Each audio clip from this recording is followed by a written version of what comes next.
নমস্কার, আমি বিক্রম। অজানা ভৌতিক রহস্য চ্যানেলে আরেকটি নতুন এপিসোডে আপনাদের সবাইকে স্বাগত। আজ আমি আমার এক দাদার মুখ থেকে শোনা একটি সত্য ঘটনা শেয়ার করব।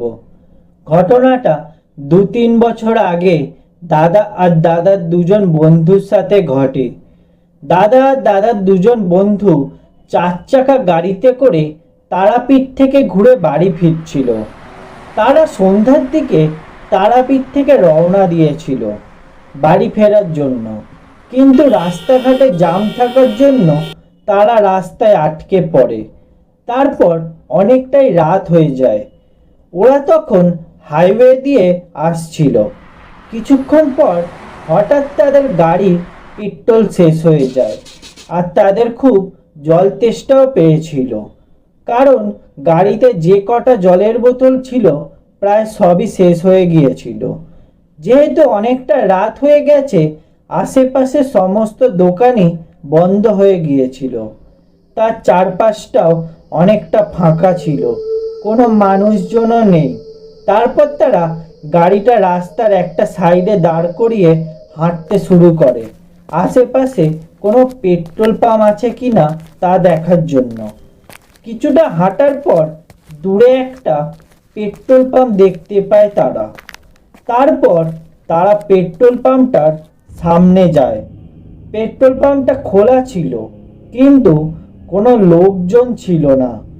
হঠাৎ তারা পেট্রোল পাম্পের ধারে একটা জলের কল দেখতে পেল। একজন বয়স্ক মহিলা জল ভরছিল সেই জলের কলের সামনে বসে। তাদের একবার সন্দেহ হয়েছিল যে এত রাতে একজন বয়স্ক মহিলা একা এইখানে জল ভরছে।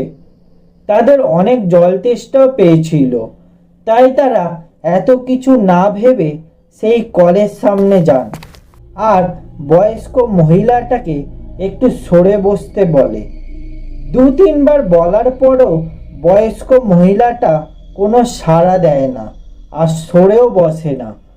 তারপর দাদা বয়স্ক মহিলাটার ঘাড়ে হাত দিতেই মহিলাটা পিছনের দিকে তাকায়। বয়স্ক মহিলাটার মুখ দেখে সবাই ভয় পেয়ে যায়। মহিলাটার বড় বড় দুটো চোখ, অর্ধেক মুখটা পোড়া। তারপর তারা দেখে পেট্রোল পাম্পে অনেকজন দাঁড়িয়ে আছে, নিজের নিজের কাজ করছে, কিন্তু তাদের সবাইকে দেখতে ভয়ঙ্কর ছিল। সবারই হাত মুখ পোড়া।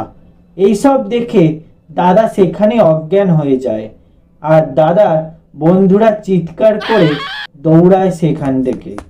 পরের দিন সকালে সেই এলাকার কয়েকজন লোক সেই পেট্রোল পাম্পের সামনে জড়ো হয়। তারপর দাদার জ্ঞান ফেরে। তারপর দাদা পুরো ঘটনাটা সেখানকার লোকজনদের বলে। তারপর সেই এলাকার লোকজন যা বললেন তা শুনে দাদা খুব ভয় পেয়ে গেল। সেই এলাকার লোকজন বললেন 4-5 বছর আগে এই পেট্রোল পাম্পে আগুন লেগে যায়, আর কয়েকজন মানুষ মারা যায় সেই আগুনে পুড়ে। তারপর থেকেই এই পেট্রোল পাম্প পুরো বন্ধ হয়ে যায়, আর রাত হলেই এই পেট্রোল পাম্পে এইসব ভয়ানক কাণ্ড ঘটে। তাই এই এলাকার কোনো লোকজন সন্ধ্যার পর থেকে এই পেট্রোল পাম্পে রাস্তা দিয়ে আর আসে না। এই ছিল আজকে সত্য ভৌতিক ঘটনা। গল্পটা যদি ভালো লেগে থাকে তাহলে লাইক, শেয়ার ও কমেন্ট করে দেবেন। এরকম সত্য ভৌতিক ঘটনা শোনার জন্য অবশ্যই চ্যানেলটাকে সাবস্ক্রাইব করে দেবেন।